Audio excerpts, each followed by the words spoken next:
شب یلدا فقط یک جشن نیست، بیانیه هویتی ایرانیان است در برابر تاریکی، فقر، تحقیر و فراموشی.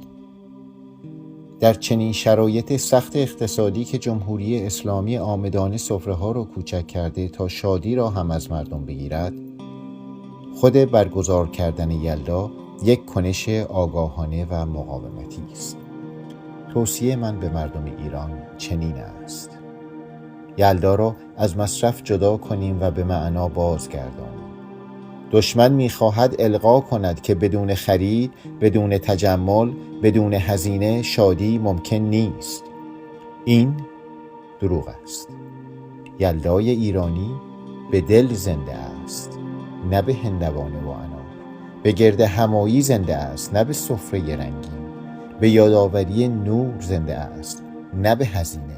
حتی با یک شمع، یک استکان چای، یک شعر از حافظ یا فردوسی، یلدا کامل است. یلدا رو کوچک اما همگانی برگزار کنیم. اگر سفره ها کوچک شده، دلها رو بزرگتر کنیم. دور هم نشستن چند نفره در خانه ها، تماس تلفنی یا صوتی با عزیزان، فرستادن یک پیام کوتاه امیدبخش، خواندن یک بیت شعر برای هم، اینها شبکه نامرئی اتحاد ملی را زنده نگه می‌دارد.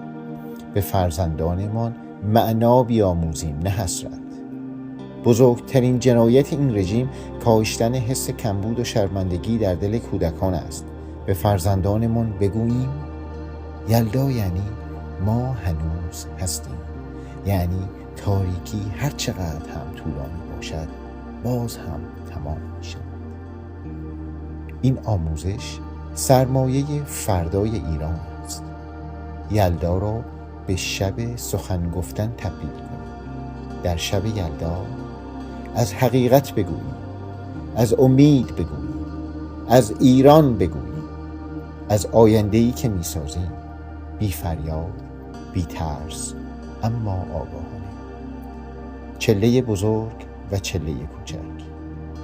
چله بزرگ سختی طولانی، صبر، استقامت.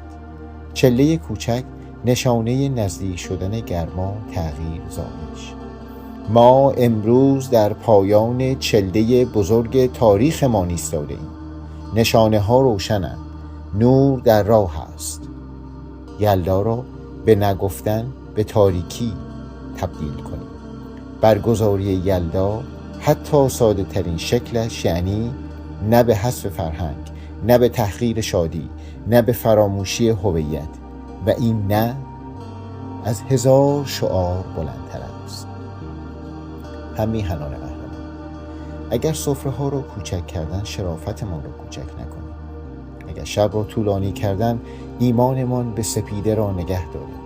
یلدا رو برگزار کنیم، حتی با یک شمع، چون هر شمع یک اعلام حضور است و هر حضور یک قدم به سوی زایش نور. نور بر تاریکی پیروز است و ایران دوباره خواهد درخشید.